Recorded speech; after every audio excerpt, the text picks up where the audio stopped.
Voici l'histoire des débuts de l'agriculture selon le principe de Dieu. Brian O'Drive était un jeune homme très fier. Il a joué au cricket au Zimbabwe et il est finalement devenu un producteur de tabac très réussi. Il avait une très grande ferme au nord du Zimbabwe, sur le sable, un climat très adapté et un type de sol pour la culture du tabac. Un jour, il était assis à sa table de salle à manger et sa fille lui dit « Papa, à l'arrière d'une boîte à cigarettes, j'ai vu écrit « Poison ». Et il lui dit « Oui, ma fille, tu ne devrais jamais fumer, c'est très mauvais pour ta santé. » Elle l'a regardé et elle a dit « Mais papa, vu cultiver du tabac pour mettre une cigarette dans la bouche de chaque personne dans le monde entier. » Et il était tellement contrarié qu'il ne savait quoi dire. Il a tenté de faire des excuses, mais ça n'a pas marché. Cette nuit-là, il ne pouvait pas dormir. Il ne pouvait pas se reposer et il alla se promener dans ce champ de tabac. Dans ce champ, cette nuit-là, il a fait une alliance avec Dieu et il a dit « Dieu, je ne planterai plus jamais une feuille de tabac dans le sol. » Foi incroyable et pleine conviction pour abandonner un bel héritage. La décision de Brian lui coûta lourdement. Il était totalement humilié. Il a fini par cultiver des cultures fruitières qui ont échoué année après année. Ils ont eu des sécheresses successives. Le gestionnaire de la banque l'a appelé et a déclaré « Brian, vous devez cesser de cultiver des cultures fruitières. Vous devez revenir à la culture du tabac. Si vous cultivez du tabac, nous vous soutiendrons. Sinon, nous allons vous enlever la ferme. » Bien sûr, la conviction complète de Brian l'a gardé sur ses traces et il ne s'est jamais arrêté. Il n'a jamais abandonné son alliance avec Dieu. Il y a une autre partie plus profonde de l'histoire. Nous ne devons pas seulement nous tourner nos cœurs et nos bouches, mais nous devons aussi tourner avec nos actions. En 1982, Brian O'Drive a occupé le poste de chef de ferme de ce domaine Hinton. Il a découvert après une courte période que la ferme était au même stade que sa ferme précédente. Les rendements ont diminué, les coûts ont augmenté et la ferme n'a pas fait de profit pendant quelques saisons. Il était très inquiet parce qu'il venait de perdre sa ferme précédente. Il a planté une nouvelle zone de soja, c'est ce secteur particulier sur mon côté droit. Ils ont eu une tempête africaine typique après quelques semaines et ce déluge a provoqué la destruction massive par érosion des graines plantées. Le sol coulait sur une route comme celle-ci. Il était dévasté. Il alla rencontrer la propriétaire de la ferme, la veuve, et lui dit « Vous avez un gros problème. Nous avons perdu le champ dans ce déluge. » « Quel champ est-ce » demanda celle-ci avant d'ajouter en regardant « Brian, ne vous inquiétez pas. Cela se produit chaque année. » Il était tellement contrarié par ce mot qu'il s'est rendu compte que nous avions été infidèles avec le premier talent que Dieu nous a donné. Il dit « Dieu, que dois-je faire ?» Dieu répondit et dit « Brian, il est grand temps que vous me demandiez. » Brian a compris en ce moment-là que Dieu avait une solution pour tout. Nous devons juste venir à lui et lui demander. Il s'est rendu dans une forêt voisine et à cet endroit, Dieu lui a exposé comment cultiver selon les principes de Dieu.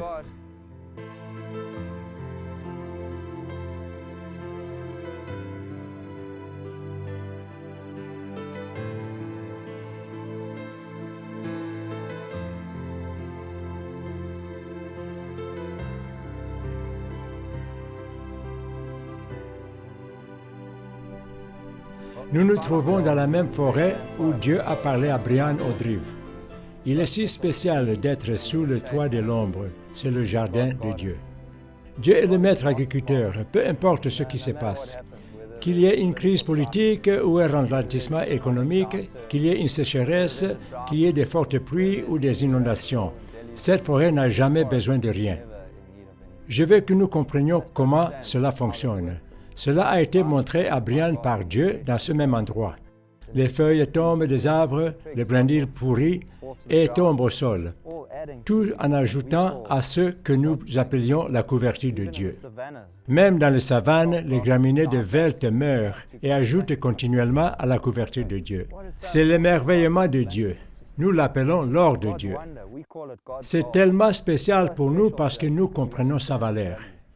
Les gouttes de pluie viennent et elles frappent cette belle couverture, absorbant son impact, en arrêtant le compactage et la croûte qui se forme sur la surface du sol, ce qui permet une pénétration profonde. Sous la couverture, vous trouvez de belles choses comme ces organismes fongiques vivant dans le sol. Si vous regardez de plus près, vous trouverez beaucoup de mycélium fongiques. Ceux-ci tiennent tous et lient le sol en libérant ses nutriments dans cette canopée. Dans le sol lui-même, il existe des organismes qui travaillent ensemble pour pouvoir rendre ce sol si souple.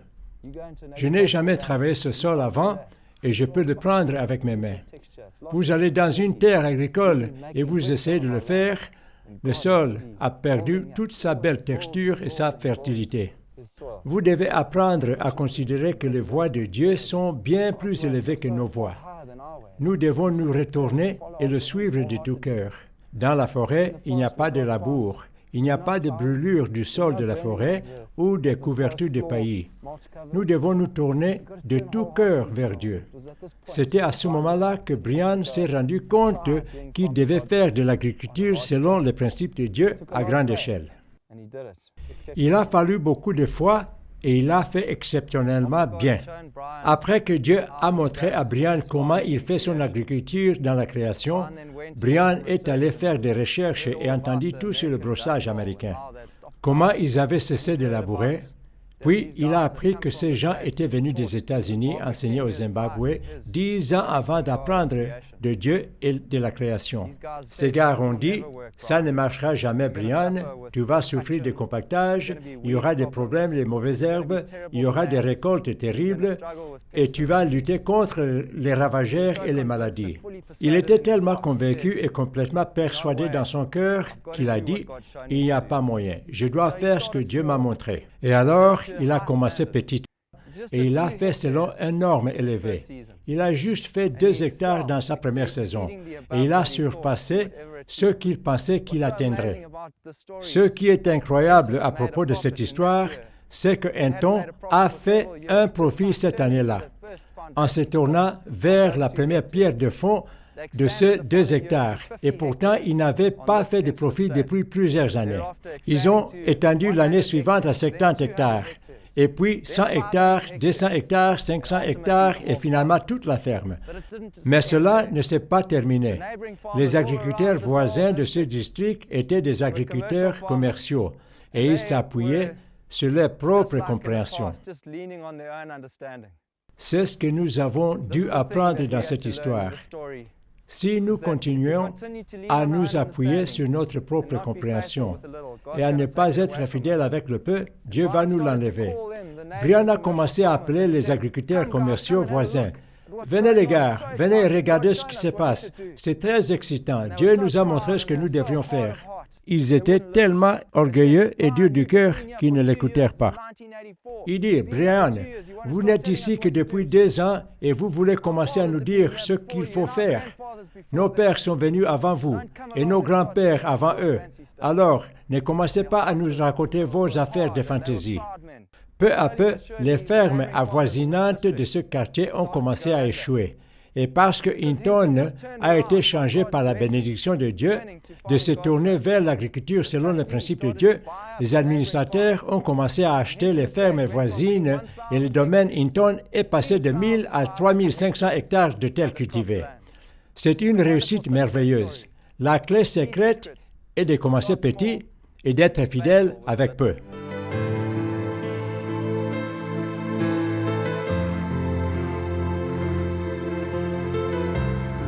Lorsque Brian O'Drive a commencé à faire l'agriculture selon le principe de Dieu, ils n'avaient pas de machines sophistiquées. Alors, ils ont utilisé ce qu'ils avaient dans leurs mains. Vous voyez, là où est le secret. Dieu nous encourage dans sa parole à utiliser ce que nous avons toujours Et en utilisant fidèlement ce que vous avez, vous pouvez réussir. Initialement, lorsqu'ils ont fait leurs 2 premiers hectares, ils l'ont fait avec la houe. Quand ils sont parvenus à 50 hectares, ils l'ont fait avec la houe à nouveau. Encore à 100, 200, 500 et finalement 650 hectares ont été réalisés avec cette houe. Vraiment une histoire incroyable. À mesure qu'ils se développaient, ils se développaient dans des instruments plus mécanisés. Mais ce n'est pas là qu'ils ont commencé. Et ce sont les grands encouragements que nous avons pour les pauvres. Il a effectivement été prouvé qu'en utilisant une houe, vous pouvez le faire plus efficacement que vous ne pouvez en utilisant des machines très coûteuses. Une partie très importante de l'histoire de Brian O'Dreaft était quand il est arrivé à la ferme qu'il avait des gestionnaires blancs sur la propriété. Le dé essayait de le saper, de l'amoindrir et de le faire échouer. L'un d'eux a fini en prison et l'autre a été renvoyé. À ce moment-là, Brian a décidé de ne pas embaucher des gestionnaires blancs, mais d'employer des gestionnaires noirs. Sur mon côté droit est Norman Beery, et celui-ci est Vedra Kapia. Ces 2 hommes sont des hommes de Dieu. Ils aiment le Seigneur, et ils ont été disciples d'eux et mentorés par Brian O'Dreaft au cours des années. Brian est parti depuis combien de temps, Norman? 10 ans. Et pourtant, Norman est toujours sur cette propriété et il exerce toujours la fidélité qui lui a été enseignée par Brian O'Dreaft il y a tant d'années. C'est l'exemple du cœur que nous devons avoir. Nous devons apprendre à vraiment croire en des hommes comme Norman et Vedra. Nous devons vraiment croire que les Africains peuvent réussir. Voyez-vous, si nous avons la foi en nous de croire qu'ils peuvent, alors ils réussiront. Et si nous n'avons pas la foi, ils ne se rendront jamais compte de leurs dons donnés par Dieu. C'est notre cœur envers eux qui leur permet d'exprimer leurs dons en Dieu. Je vous encourage d'arrêter d'avoir une attitude condescendante et à réfléchir autrement, de croire vraiment aux peuples africains. Si nous ne le croyons pas, nous ne verrons jamais les populations africaines sortir de la pauvreté. Nous avons vu sur d'innombrables expressions dans tout le continent que lorsque nous donnons cette foi sincère à nos frères, ils prennent conscience de leurs dons. Sur cette immense propriété, Norman exerce maintenant la fidélité dans des conditions les plus difficiles que le Zimbabwe a jamais vécues. Il n'y a pas de carburant, il n'y a pas d'intrants en engrais et semences, et pourtant nous avons circulé en véhicule dans cette propriété. C'est un témoignage de la fidélité de Norman. C'est une histoire incroyable et je veux simplement vous encourager que les gens que vous servez dans la communauté où vous êtes peuvent aussi le faire.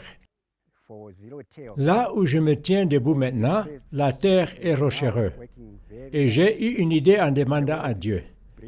Maintenant, cet endroit fonctionne très bien.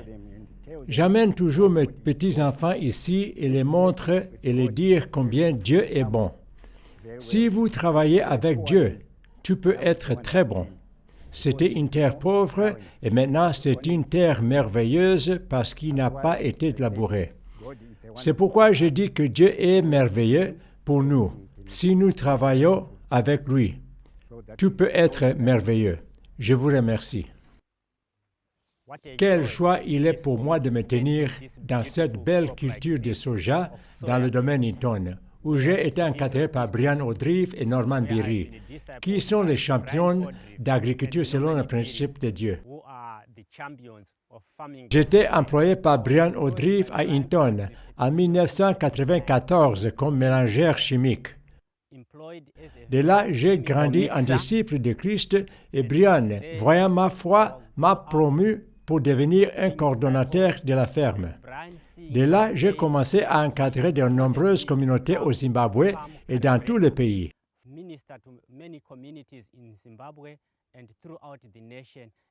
Je me réjouis de faire cela parce que c'est la voie de Dieu.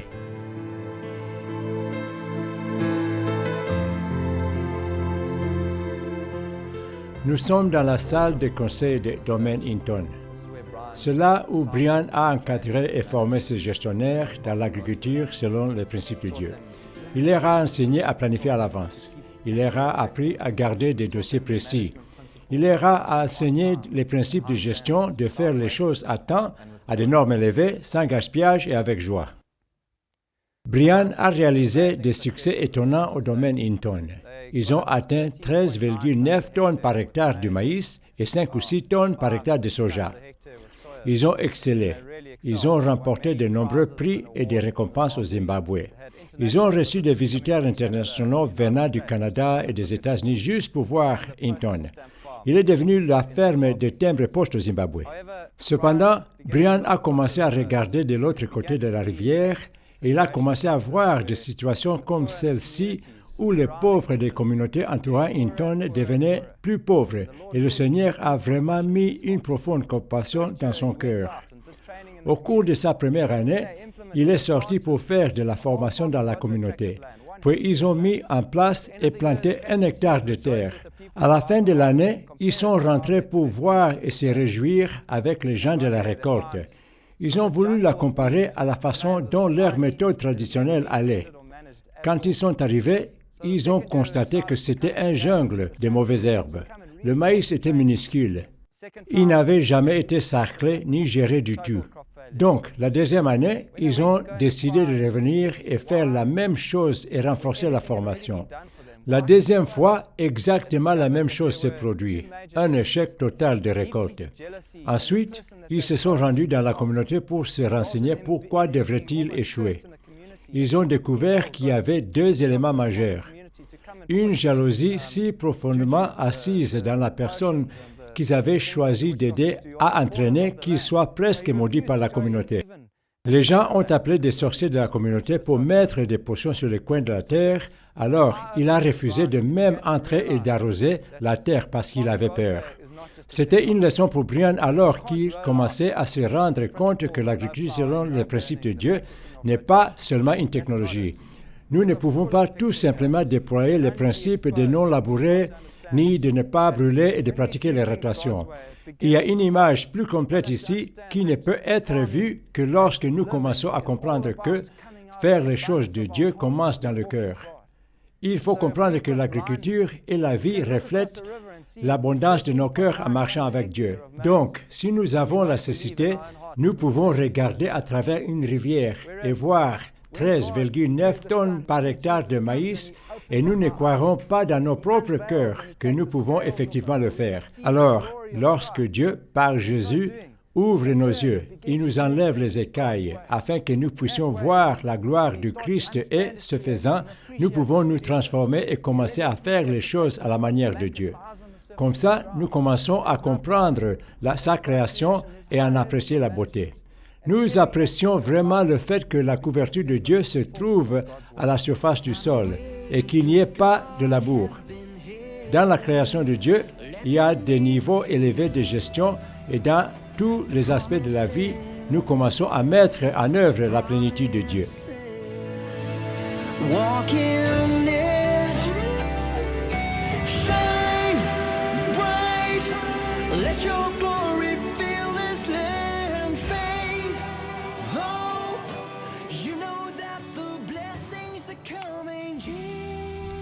Une belle chose à propos de l'histoire de l'agriculture, selon les principes de Dieu, est que le corps de Christ a finalement saisi ce message du royaume et a pu l'amener dans de nombreux pays. Ce message est transmis aux plus pauvres qui, ensuite, élèvent leur tête et la gloire de Dieu est révélée sur la terre. La vérité est que le voyage vient juste de commencer.